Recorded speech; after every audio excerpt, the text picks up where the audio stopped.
Atomic Habits by James Clear. Is someone who James Clear is someone who has studied how habit formation can help somebody have a better life. When we did our January book review, we talked about the book we read in January was The Compound Effect, right? Yes. So the compound effect told us that whatever we are going to be in the next 40 years, it's as a result of whatever we have done from now. So it's a result of compounding behaviors over time. Now, if you notice at a particular time that you have sown a particular seed and that seed you don't like it, what the creator of that quote told us to do is that you change your seed.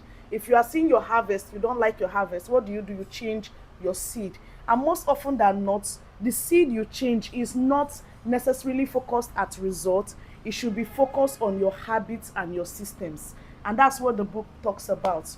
At the beginning of the book, I'm just going to put a rough sketch and a rough summary to it so that we can start throwing in our ideas and start looking at various areas that the book really is a blessing and we can learn from.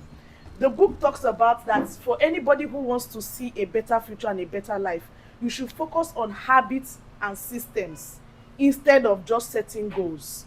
Now, at the beginning of the year, we are told to set goals, to set, what do they call it? To have vision, to have all that.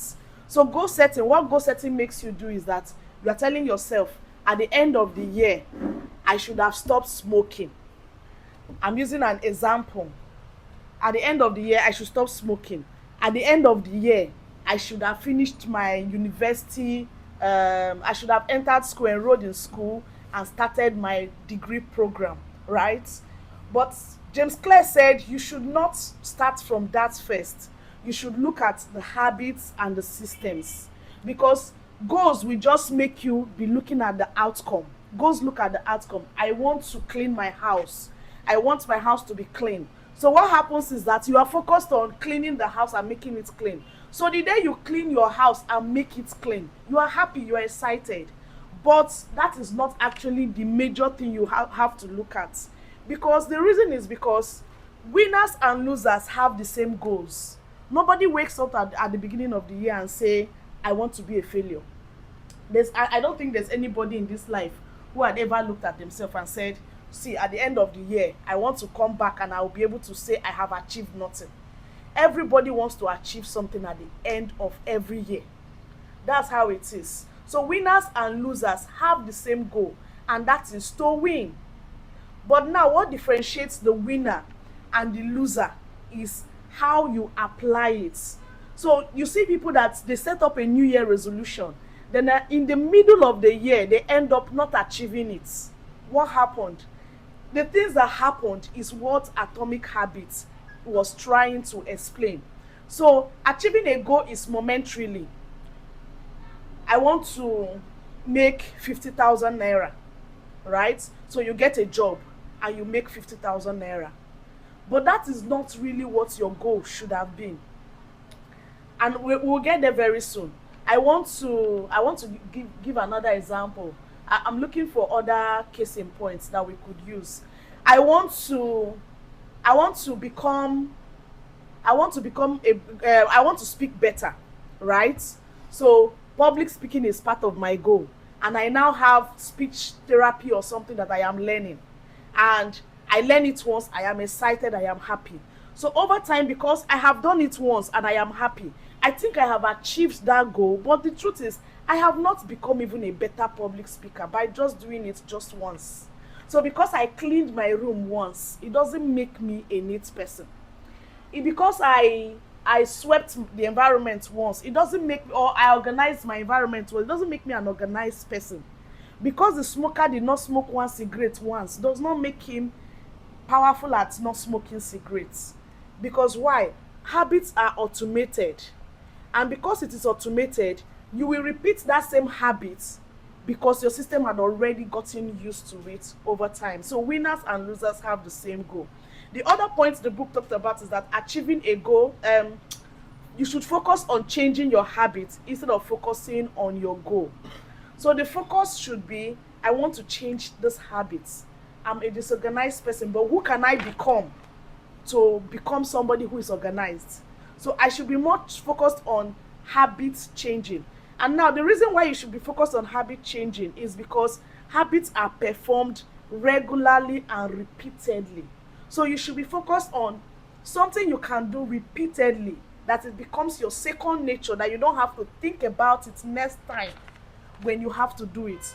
How many of us go back to start thinking about, I want to brush my teeth each morning you wake up, and then you are like, I want to brush my teeth. Then you are thinking about it before you go and brush your teeth. How many of us does that? If there's anybody who does that, maybe you can let us know. But that is not a possibility, because why? It's already your regular habits. If you're somebody who does, how will I put it? The first thing you do when you wake up in the morning is to carry your Bible and pray. You discover that it has become automated in your system. That when you wake up, the first thing you are doing is that you are carrying your Bible and you're praying. It's the same thing with scrolling on the phone immediately you wake up. The reason is because it has become your second nature. So Atomic Habit is talking about, don't just think about doing something once. Think about making it your second nature. Don't just think about, I want to read a book once.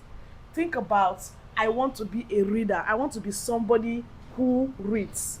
So that's what Atomic Habit is talking about. So we're going to be going into the book and how it helps us to achieve this particular goal, using, or this particular aim, which is to become the kind of person we want to be, or who we are looking at becoming, using all the tools that Atomic Habits gave to us.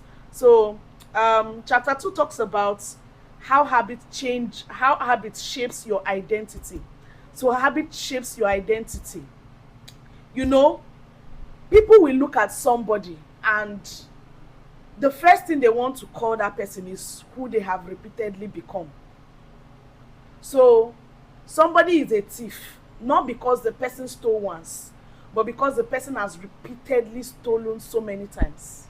Yes, they may have caught the person once and tagged the person a thief, but once the person repeats it over time, it becomes ingrained in them that why they are now a thief, because why they have repeated that habit.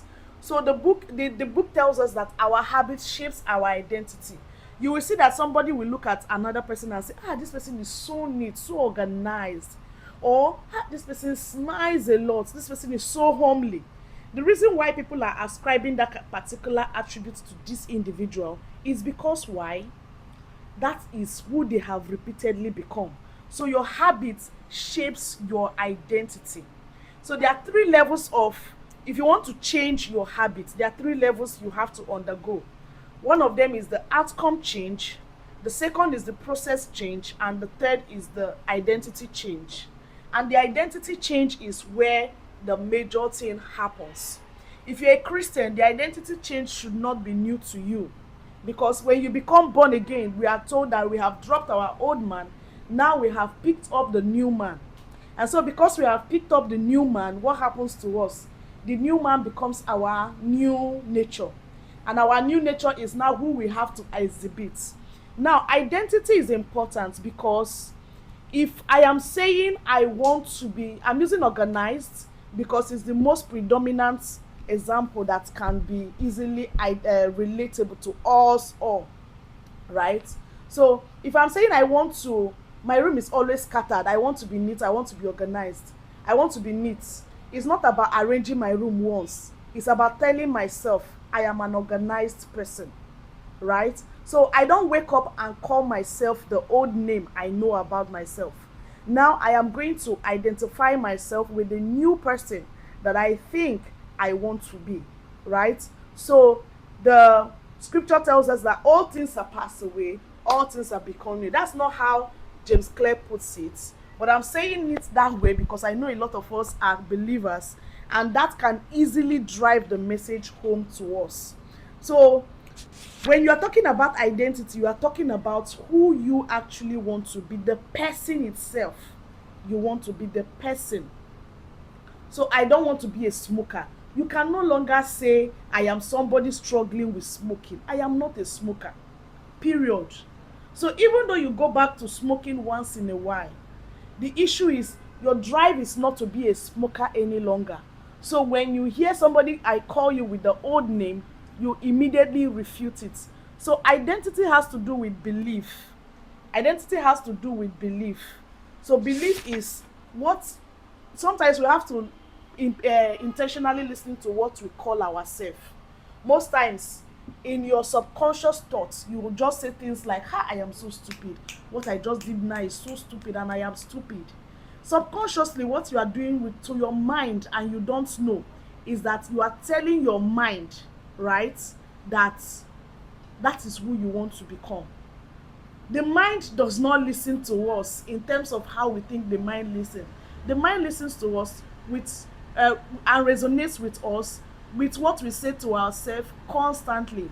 So our sub vocalization is very important. There are other books that talked about that. Atomic Habit did not mention about sub vocalization, but I'm bringing it in because that is also where our awareness about our belief system stems up from. So when things happen to you and maybe you fumble, what do you even say to yourself? What do you believe?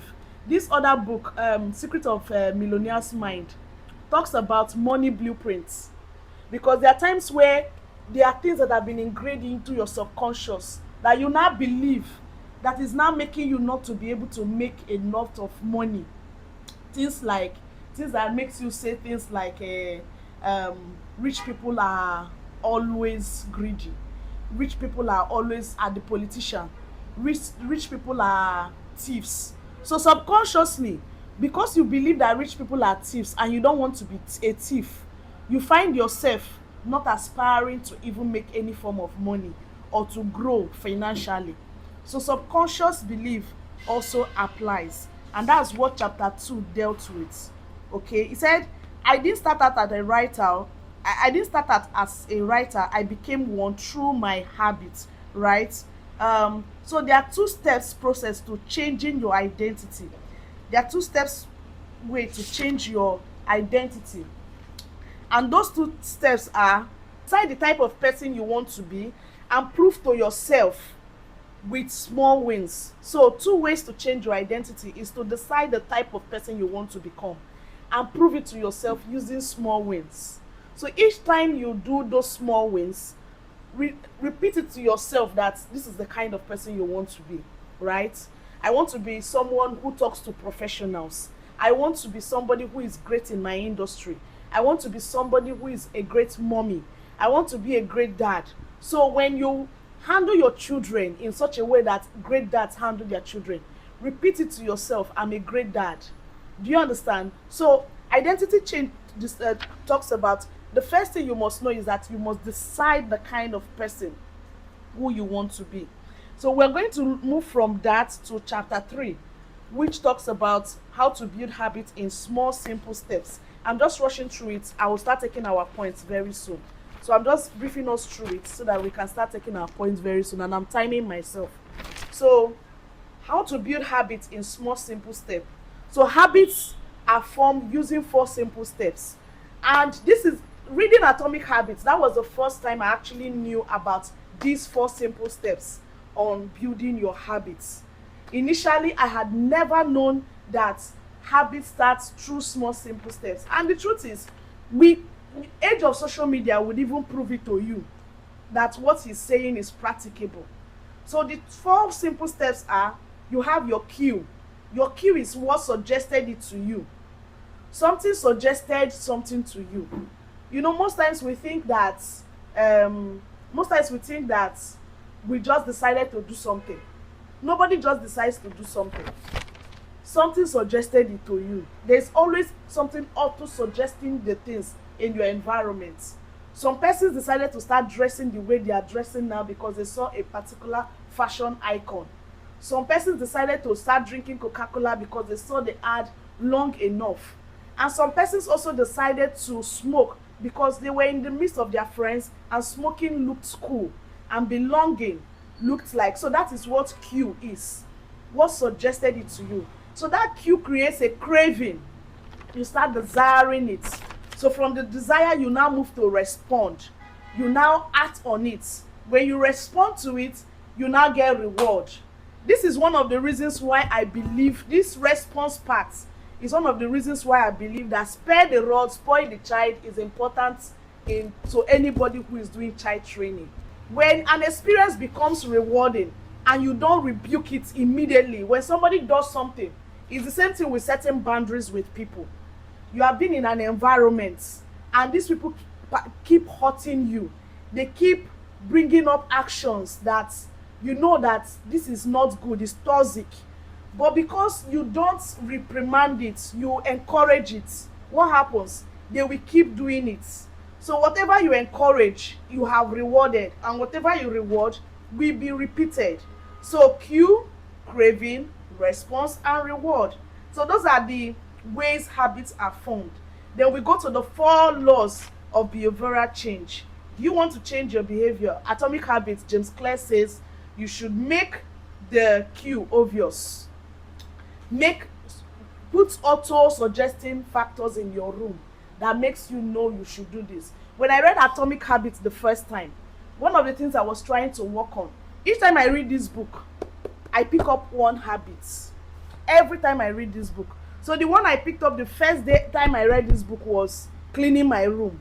So one of the things the author talked about was to keep the brush close to you, so that when you wake up, even though you are going to pray and do other things, because you are seeing the brush and it's inconveniencing you, you will sweep your room.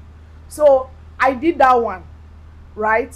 But the next one I did in this one was exercise. I took on my personal exercise intentional. So I started doing what? I joined, one of the ways to make my cue obvious was to keep the cloth I will use for my gym inside my bathroom. So when I go to ease myself, I already know, oh, I'm seeing it. I'll put it on and I will go outside and do my morning exercise. And to be honest with you, I've done it since we started reading this book. I've missed it for like how many days? And the missing is because Saturdays is occupied, so I don't go on Saturdays. We had a burial one particular day. I have to leave my house early. But so far so good, I have actually maintained my exercise routine. So one of the things I'm doing for myself is that any book we pick, I will pick up one thing that I will do that will help me benefit from the book, which was exercise that I picked. So make the cue obvious. Put the things you need for the thing to be done in places you can see. Keep your books close by. You understand? If it is reading habits you're trying to form. Then craving, desire it by painting pictures in your mind of how healthy or how better you will look. One of the things that helped me with the craving was that for exercise is that I did the exercise for 3 days and discovered that I could do certain things that I couldn't do properly after a while. I discovered that I would climb the staircase and I was not panting. That was enough breakthrough for me. So that was enough thing to help me crave the exercise. So to respond, I put on my clothes, then I go. When I go, I get my reward. So he talked about make it easy, make it satisfying. Then to break a bad habit, make it invisible, right? Make it invincible, make it unattractive, then make it difficult. In the one of making it difficult for habits, to break a habit. Now, if you want to break the habit of, let's say you sleep a lot, and that is what is depriving you from reading your book, what you now do is you take your book away from your bed. You are reading on a table, because on a table is much more difficult, although some of us can actually sleep on a table. But on a table, it's not now much more difficult for you to, how will I put it?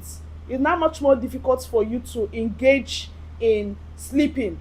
So what you do now, you take your book, bring it, separate the rooms. In fact, your reading room should not be different from your, that's where the Atomic Habit dealt it is during the time of environment, when it was talking about environmental factors, helping people to also create good habits.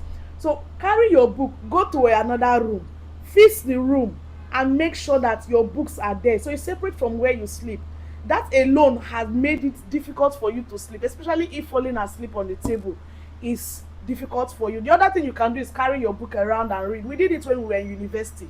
It's just that most of us, some of those skills, we didn't look at them as life skills. We looked at them as, I am surviving to be able to have A's in school and to be able to have degree. But university is beyond degrees. It is life skills. So chapter 5 talked about the best way to start a new habit, which is using the implementation method, implementation habits intention method, which is I will do these habits plus at this time at this location. So any habit you want to form and you don't define this, that habit will not stick. So what habit do I want to form? I will, if you want to stop being a glutton, I will only eat my morning food at 8 a.m. at this place and at this time. I'm eating my morning food at 8 a.m. and it's in my kitchen and it must be healthy food. I'm not snacking. My next meal is coming by 2 p.m. So if you don't define it, in fact, whatever you don't define, you are not ready to implement. That's the truth. So whatever you don't define, you are not ready to implement. So the book calls it implementation habit intention. So what, when, and where. I am going to read Secret of the Millionaire's Mind at 8 p.m. in my room. You must add a location because you're not going to perform that action in the void. So the truth is, even though you don't know the location, at some point getting close to the time where you are going to perform that habit, you know the location. So during the transition from my office to the house, I'm going to open my book and I will ensure that I read 6 pages, and I'm doing this at 7 a.m. because that's the time I am in a bus going to work. So I'm going to stop here so that we can all start sharing what we have learned so far, because the Atomic Habit book gets to chapter 20. As we are sharing, I will now be bringing in the other parts of the book. What are the key lessons for us in Atomic Habits? Anybody who wants to share, kindly indicate in the comments you want to share. Unmute your mic and share so that we can get our various thoughts on the book. While we are looking at the next chapter talks about motivation is overrated and environment matters. We'll look at that shortly, but let's get our thoughts from what we have just heard and about habits formation.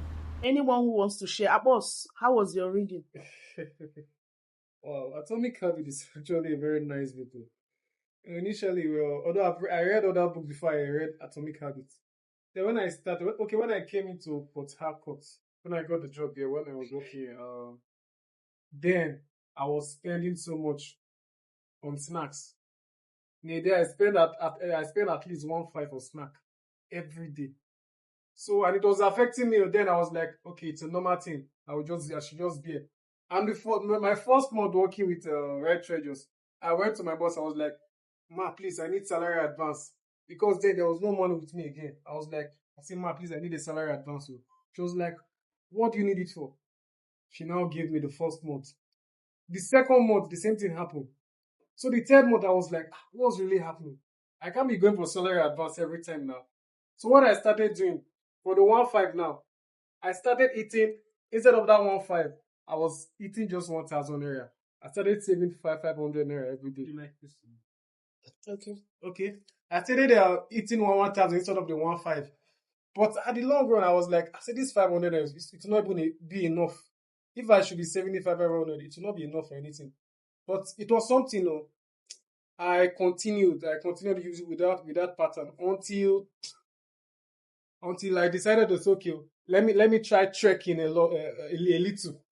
Then from Alakaya, that's Choba Axis, I will trek down to work. Sometimes I get to work by 9, sometimes I get to work by some minutes to 10. My boss will be like, why are you just coming to work late? Why? I'll just be quiet because she does not understand. So it continued. Then I was saving money. When I was traveling, I was saving. So okay, I had to change the environment because I needed to save more. So I changed my environment. So when I changed the environment, I discovered that what I was spending there was even lesser than what I was spending now. So that this book helped me. I realized all that. Otherwise, if not for this book, I have been spending. No, it was after I started reading the book, I said, okay, let me just apply a little. Okay, let me try saving bit by bit. Until now, to be honest with you, I've never got to have for salary advance. So this book has really helped me. Okay, that means you read it before now, because when Yeah, you were I read it staying before when you were now. staying in Alakaya, we have not started. We have not moved here. Yeah, we have not moved That's here. Do anybody have any other thing to share? Because there are a lot of striking points from chapter 1 to chapter 5 that I just did a rundown on. A lot of striking points. Is there something that stood out for you when you were reading the book? Somebody is talking. Somebody's mic. Yeah, mic is on it. Yes. Well done. Yeah, my name is Victor. Wisdom. Victor. Victor. Oh, Victor. Victor. Okay. Yes, Victor Chile. So I have a little to share. Okay. And I read the book and I have identified few things Okay. I've identified that have gives you identity. Plenty of ways. There's a meeting to see Bring the office phone. Let me join. to have it. Change to that. One of the best things the government, our identity.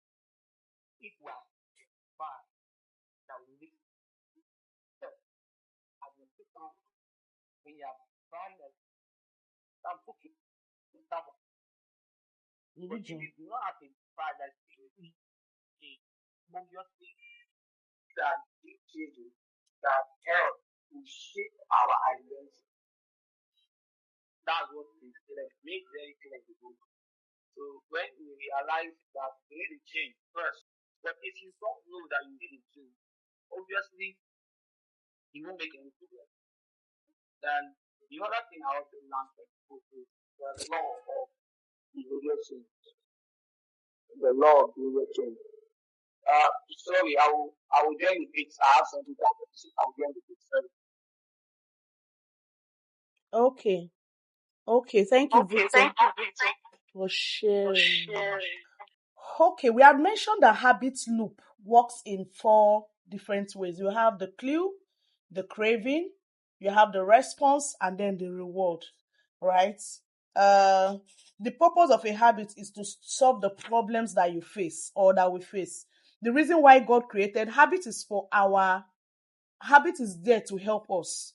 The reason why God created that habit system is because the truth is, when you learn a habit, it becomes automated. You don't have to think about it next time when you want to implement that kind of a thing. It's like driving. If you've learned how to drive and you're a good driver, you don't have to enter into the steering and start thinking, should I turn it right? Should I turn it left? You already know what to do. So habit is a tool created for man so that man can be able to maximize their destiny and live their life successfully. If you can be able to harness the tool of habits to help you, you discover that you will go far. A case in point with people, let's even give an example with so many persons who have formed the habits that maybe we are desiring to cultivate. Ketension is somebody who exercises. If you look at her, because she has formed it over time, going to the gym is no longer a trouble for her. And you look at how she is now. She is living healthy. You've not heard her say she's in the hospital, she was hospitalized. It's not like people who exercise don't have complication, but it's lesser, it's lower. So if you are just lower the. So if it is lesser for those who exercise and that is what you desire, you discover that it's because of habit formation. It's because these people have decided to repeat this habit over time. That is why they are able to achieve this. If you look at those whom their house are intellectually sound, people are professors, this and that, you discover that they read. Reading is something that comes naturally for them. They no longer struggle. It's not because they did not struggle in the beginning. It's because over time they have cultivated that particular process. So now it is easier for them to achieve. We're looking at chapter 6. Please, if you want to share something, drop your comments, unmute your mic and let me know you want to share. You will definitely be given the opportunity to share. Chapter 6 talks about motivation is overrated, environment is more important. So sometimes motivation is about trying to ginger you. Motivation is like ginger, right? Ginger is good though, right? Somebody coming to exhort you and tell you every time that you can be better, you can be better. It's like going to church. Let me use church as a case in point, because when we go to church, we hear a lot of things that should make our life get better and will make us become better persons. But if you leave church and you go to an environment that encourages you to repeat that same thing that you are running away from, what happens to you? There will be a lapse. You will fall back into what you are already avoiding. That's what chapter 6 was talking about. That environment is more important. It doesn't matter how many I will make it in life. I will be great. You have said to yourself, and people have told you, you have confessed. If your environment is designed to limit your greatness, you will not be great. So you must intentionally design your environment to fit where you are going to. And please, if you have a question in this direction, please ask, because it is important. Now, if in my house, I have decided I want to do exercise and I want to be somebody who will live healthy, but inside my fridge, there is snack. Inside my fridge, there is Coke. Inside my fridge, there is just all the unhealthy juice available. All the unhealthy drink you can think about is there, right? We want to fry and eat fried things. We are cooking rice every day and we don't care the quantity we eat. You know that no matter what exercise that I do, that food or the environment I have created for myself will dampen the effect of whatever I have put into the system. It's the same thing with gambling, masturbation, lack of saving. There are people who say they don't want to be high spenders, but their friends are terrible high spenders. They squander a lot. They squander, like they go out and the next thing is they squander. And sometimes people say, leave it. It does not matter. Sometimes you have to stay there to influence them. And I keep asking those who are using that comment, you have to be there to influence them. How many of the influence have you really put in place in that environment? Because you say you want to be the one to influence the negative people, but when you go there, their conversation is higher than your own. What is being done in the environment is higher than your own. Who else will? The truth is, power flows to the whatever is higher. The lower thing will eventually be subjected to what? The higher power or the higher influence. So if somebody constantly does speak into your life and what they are saying is the negative thing, the truth is, over time you will start believing what they are saying. So environment is very important. No matter how much book you read, if your environment keeps negating what you are saying, you are going to fall back into the negative habits that you are saying you would stop. So that's what chapter 6 talks about. And chapter 7 talked about self-control. A lot of persons want to stop their habits using self-control. But Atomic Habits says self-control is not what you should be focusing on. Because you can't trust self for long. And it's very interesting that this book is not a Christian literature.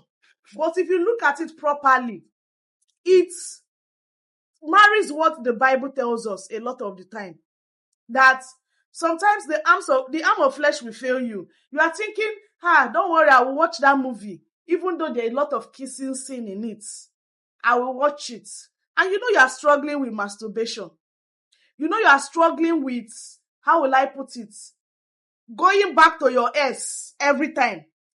And you are not yet in a relationship, but all the things that you want to watch suggest what the other person had already brought into your life. To cut a particular habit away from your life, the author says, make it invisible. If it is possible, delete Netflix from your phone. If it is possible, delete the betting app from your phone. If it is possible, don't even use OPay. I discovered that OPay has a betting app that is so obvious. That is so obvious in their app, on their app. You just open OPay and you are seeing betting, very obvious, relaxing somewhere. If you are somebody who is struggling with betting, I don't think some of those small apps that allows you to bet should be an app you should be using for your financial whatever, because you already have money there. You are going to easily just transfer the money into the betting side and bet, because you are seeing money and this is your temptation. So remove temptation away from your environment. So make it invisible. So chapter 1 to chapter 7 is actually just what? The first law of habits formation, which is make it obvious. Make it obvious. So everything we have said in this from chapter 1 to chapter 7 is about making it obvious. Now, making it obvious is for habit formation. Making it invincible is for what? Habit breaking. So if I want to break a bad habit, I make it what? Difficult, right? Like if I scroll so much on my phone, James Clear says he keeps the phone in another room and then stays in another room. For some of us, it may not be easy. So maybe what you should do is even to give it to somebody you trust. Hold the phone for me. I don't want to touch this phone at so and so time. You understand? So I hope we understand to this very particular point, because all we have discussed now is on creating a good habit or breaking a bad habit, which is on making it obvious and making it what? Invisible. So chapter 2 will now take us to making it attractive. Make it attractive. If something is not attractive to you, if it's not calling your name, you don't participate in it. The reason why we participate in certain things that are even harmful is because it's attractive, right? Sin in its own nature is attractive, except you go and study on, what do they call it? On the consequence and internalize it. The wages of sin is death. But it doesn't mean that the way that leads to sin is not easy. It's very easy. So make it attractive. So make it irresistible. I don't know whether there's a way there are things we can suggest that will help us to make our habits become irresistible. Maybe a new habit that you're trying to form. In making it irresistible, how do you make the habit become irresistible? How do you make the habit become something you desire? If you want to improve your eating habits, you should not also purchase those foods that you feel that will make you go back to your previous pattern, because if they're in environments, you will engage with them. But I'm noticing that if you don't see the tools that facilitate that habit, you will not be inclined to continue in that habit. So I think speaking on the environment stuff is that if you ensure that your environment does not have those cues, because there are cues that trigger some habits. Sometimes the habit is like an autopilot. Things should just trigger it when you're back to your way where you started. So being intentional to remove those cues.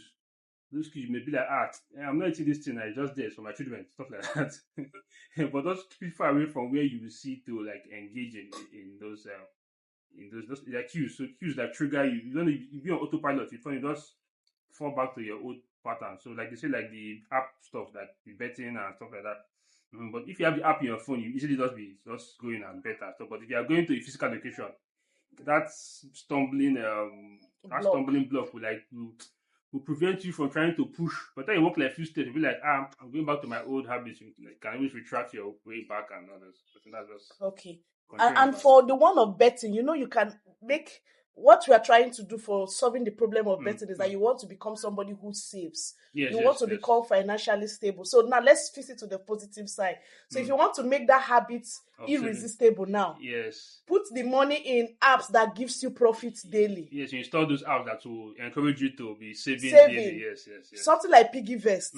So if you put it in piggy vest, let's say you put 5,000 naira there, even though you are seeing 2 kobo coming, you are seeing the money compounding. Yeah, this is great. It's going to give you a level of joy. Then one other thing you can do is keep a vision board of what you want to use your money to achieve. Keep a vision board of what you want to use your money to achieve. So keep your money for betting. You want to solve the issue of betting. Now start saving the money. But in saving the money, also have a projection of what you want to use the money to achieve. Yes. And then keep a vision board of it. The vision board is that if you want to buy, let's take for instance, you want to give mommy Christmas money. And you remember that last year you did not give mommy anything because you squandered it in betting. Now you can write that by the end of December, I should be able to give mommy 20,000 naira. You understand? I'm just using small goals for Yeah. us because everything has to be in bits. You can't just stop everything once. So put a goal that makes you see your mommy happy, receiving. Thank God for AI. AI can make us now draw vision board that are more realistic. Okay. Picture of your mother, picture of you giving your mother the money, and your mother is happy. If you put that picture, there's nothing that will make you not want to work towards it. Honestly speaking, vision board helps, right? Then the one of the food you were talking about. If you want to eat healthy, the food that you have brought, I don't know why people say that healthy food are not sweet. They're actually nice. Sister Sepribo, I'm taking your wheat and the wheat this thing. I used to buy it from this place. So I bought them recently and it's really nice. And my brother keeps complaining the thing looks bland. And in my head, I'm like, if I add milk to it or I add one of these nutri something to it, I just feel like I've taken a very good snack. And that's the snack I will take in the afternoon. And that is it, So look for something that makes it better. So the author talks about temptation bonding. Temptation bonding is a situation where you do something you like, then add the habits you are working on, right? How it works is like this. The temptation is not a bad thing, right? And that is not saying that that has nothing to do with falling into the old habits. It's about a good habit that I like, and I bond it with the one I am struggling with. I love music. So as I'm playing music, this lady used it to talk about learning how to become a reader or become somebody who is efficient at reading. So now I struggle with sweeping my house and cleaning my house. But if I on music and I'm listening to good music, I can easily sweep my house. Do you understand that? So temptation bonding is now that I enjoy listening to music. But instead of listening to music alone and whiling all my time alone in listening to music, what do I now do? I combine it with sweeping the house. So that the time I'm listening to music, I can be what? Sweeping the house. I enjoy podcasts a lot. Yeah. Podcast is something I enjoy a lot. I'm always on either Sarah Jakes or I'm on this which other person self. There's this lady that her voice is very tiny. She talks exactly. I love her messages, right? So I will either be playing it and taking my baths, cooking. So when you bond it like that, it's easier. I know of somebody who lived with us at some point when we were very little. She's an elderly lady. I don't even know where she is. Nancy Joy is what we used to call her. When she came to live with us, because my mother had put to bed, I think that was her fourth or third child at that time. So she came to help us. It was just for a while. She stayed with us for like 5 or 6 months. It wasn't long. She was the one that did omogo for my mother. But she was still a student in secondary school at that point. There was something Joy used to do that I really was impressed about. And I learned from her. She will be cooking and she will carry her book and be reading. Because for her, she has not met up with all the subjects she was supposed to revise before she goes to school the next day. And it was not long after I saw that habit that when I now went for NYSC, I saw students who were doing it. They are selling in their mother's shop. They are selling things quite all right. And the shop is taking their time. But because they need to read and prepare for WAEC, they are with their book in one time at one side, right? And then they are reading. So they are reading and selling and attending to customers. They have exam to write. They don't have the time. All through the day, they are in their mother's shop. Do you understand? So temptation bonding has to do with something you know that takes your time, but does not take all your attention. Bond it with something else that you like doing. Or say, immediately I finish doing this, I will now do this. So for children, how we do it is this. If you read your book and you finish your book, I will give you ice cream. So they are not going to get ice cream till they will do what? Read their book. Like a reward mechanism. And for some children, it's very encouraging for them. They will read 3 chapters, read all the books.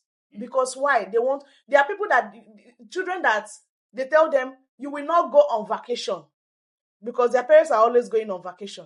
You will not go on vacation till You do what? You have A's in your exam. And you see these children work hard towards it. Because why? There's a reward coming with it. So that's what the author was talking about. Make it rewarding, make it satisfying. So do temptation bonding alongside with it. So how to fix the cause of bad habits? Make it unattractive. By making it unattractive now, if we are talking about, let's use the example that you still gave to us, eating healthy. Look at the life of those who are obese. Do you like it? How you feel? Because I've added weight and I know how I was feeling when I added the weight. I felt heavy. I was trying to carry myself, and I was not asking myself, if I grow beyond this, what will now happen to me? So look at the consequence of what you are doing. For smoking, study up on smokers, people who have ended their life wrongly by smoking. By reading it alone, your psychic starts developing and knowing that this is unhealthy for me. Do you understand? By also looking at the people who quit smoking and their life is getting better. There's this pastor on Instagram that I like his page, Pastor Tony Rappo. I don't know whether we know him. He does this rehabilitation for drug addicts. Just watching those who take drugs change and become better and they are rehabilitated, does a lot of things to my psychic. Like, it makes me just understand a single dose of coke that you think you want to just take and it will do me nothing. You don't even know how addictive it is. So the best thing is don't start at all. So I look at the chain smokers and I see how their life is getting better. For somebody who is struggling with smoking, that alone should either discourage you from smoking and then encourage you to start building a better habit. Make it unattractive. You are spending a lot. Do you like the fact that an emergency comes up in your life and you can't actually focus on the main things of your life? There was a season in my I've not been a heavy spender, so it's very difficult for me to say. I have never, right from the days of Uniport. The only thing is there had seasons when I did not have money, right? So the need was there and I did not have money and I just had to trust God to provide for me.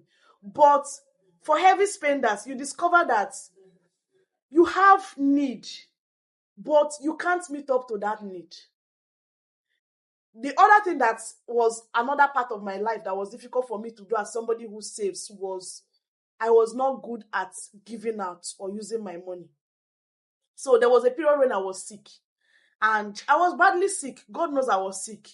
And my mother calls and I was complaining. I was just telling her, I will not spend this money on drug. I am so unhappy. How will I save? And the next thing is I am treating health.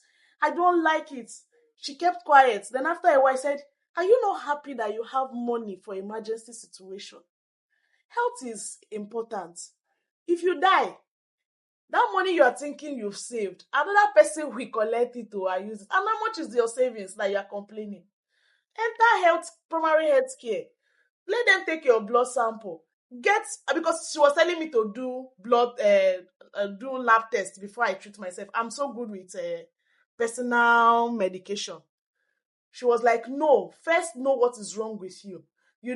So most times we all have what we are struggling with. But if we look at the end benefit of it, it should encourage us to strive to do what we need to do. The scripture talks about Jesus enduring the pain. Because why? He saw the glory at the end. It's in the Bible. So Jesus endured the cross by seeing the glory ahead.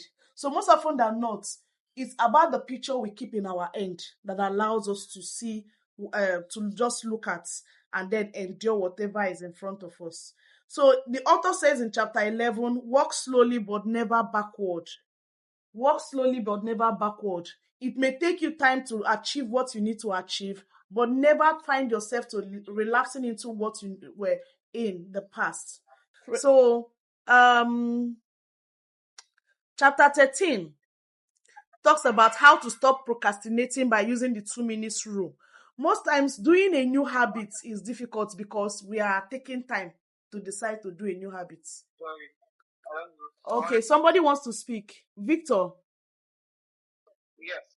Okay, I'm listening, Um, please. I read the book and I also observed that in your course of trying to create a new habits, Mm. it is very important. We also made it very clear that improving, you can start very small, very, very small. There is no way to become habit. Starting small changes the goal. For example, you have a very bad habit of saving money, and maybe, just as I said earlier, you want to give your mom money at the end of December. You can start by saving maybe a month, 1,000 or a day, 20 naira or 15 naira, or as low as. By the time of December, you realize that you've saved a lot of money, Yes. and you might not Give even me the know office because number. you started very. So that had improving and you saving small, starting Did very you join small, the maybe 1% every day, it join the helps conversation? without you even knowing. So it helps. So you now see that you'll start accepting that good habit without even feeling so bad or depriving yourself of something. But you're now changing. Give me a name Right. for it. So you see that you don't need to maybe cut out a very big part of your life for it as just a new habit. You can start small and with time you make it happen. Okay. Yeah, very important. Every habit creation starts with little steps, right? So you don't have to do a lot at the beginning. I'm done. Yes. You don't have to do a lot because if you are doing a lot, it may be overwhelming. Let's say you want to become healthy and then you go to the gym. You start carrying 30 kg weights when you have not even carried 5 kg. You are already overburdening your body. And that's your body will become discouraged because it's doing something it's supposed to have done. Yes, but it's doing higher than it should be doing in the present, knowing fully well that it's something new to you. So starting small is important. This guy Stephen Covey calls it baby steps. So you must take baby steps when you are starting new habits. So every habit you want to start, James Clear said it should take you less than 2 minutes to do it. In fact, if you start thinking of doing it and you overthink it, you are doing it wrongly. So I want to pray. I've set my alarm to pray by 5:30 a.m. Right? Once I get up, what my mind is telling me is in the next 2 minutes, I should have started praying. Right? And you don't need to pray all through. I'm using prayer as a case in point. It may be something else for you, depending on the habit you are trying to form. So if I wake up by that 5 p.m. and I know I want to pray, this lady calls it the 5 seconds rule. Mary Robin calls it the 5 seconds rule. So the 5 seconds rule is that once I wake up and I know I want to do a habit, if I decide to overthink it more than 5 seconds, it will become burdensome to do. And James Clear says that every habit you want to do, at least spend 2 minutes on it daily. At least 2 minutes on it daily. And sometimes we think 2 minutes is very small till you start put a timer to it. There was a time where I was telling myself I was going to be able to skip for at least not skip, do exercise for 10 minutes every day. I discovered what I was actually doing was 5 minutes. It was not getting up to 10 minutes when I started timing myself. So these 5 seconds, 2 minutes that we think is too much, the truth is too small. The truth is when you start something that is burdensome to you, it becomes what? Too much. So James Clear talks about ensure that the habit you are doing will take less than 2 minutes for you to do it or to start it. That's it. So that also collaborates with Victor's point on you must start small. You must not do everything at once.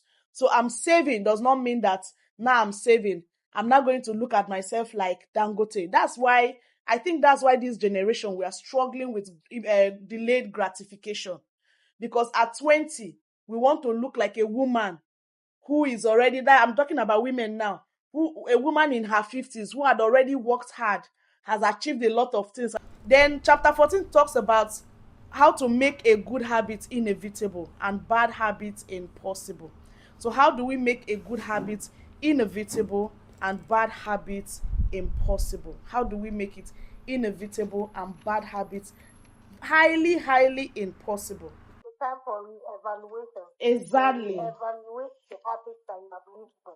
Exactly. Okay. Exactly.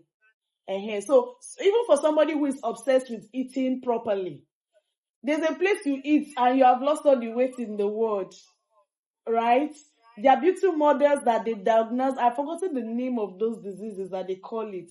When this person is so obsessed that now they are slim, they've lost weight, and yet they can't go back to the normal position where they eat healthy food. You can't cut off carbohydrate totally from your food or your meal just because you are watching your weight. It's not possible. Yes, rice may be unhealthy, you are cutting the portion, but you can't remove rice, eba, all those things away totally from your meal. It's not possible. So when a habit is no longer serving you, it becomes toxic. And when it's toxic, that's when you need to reevaluate it and then change it. Because like Godwin rightly stated, we are always evolving. And at some point in our life, a habit will look like it is good for that season, but in another season, it will no longer be good. I hope that answers the question. And if somebody else has something to say to add to it, you can give a response.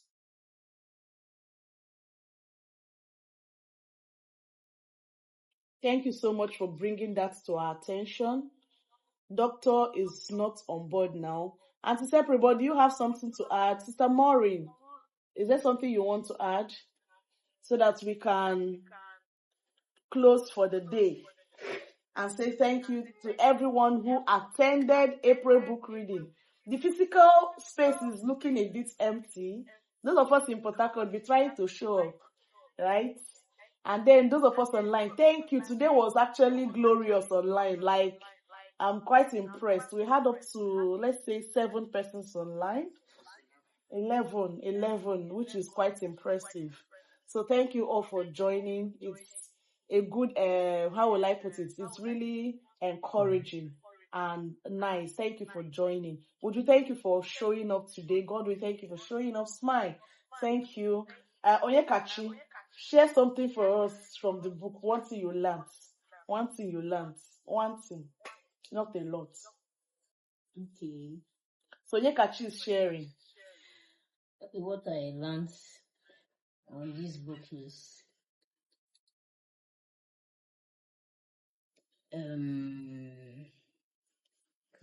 good your good habits and bad habits. Okay, James Clear talks about how your good habit, like maybe let me use myself as an example. I don't like reading books. And my boss has been shouting that you must read, though, you must read, no matter what, even if it's 1 page.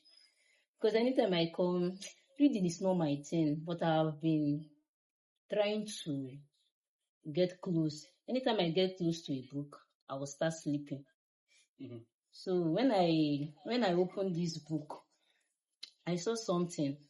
He said okay, let me open the page. I hope you remember the page. Yes, I do. Okay.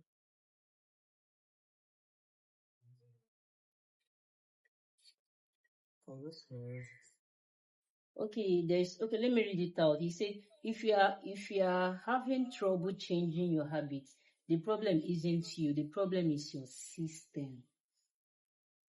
Bad habits repeat themselves again and again, not because you don't want to change, but because you have the wrong system for change. Like me now, I have the wrong system to change. So I'm trying everything possible for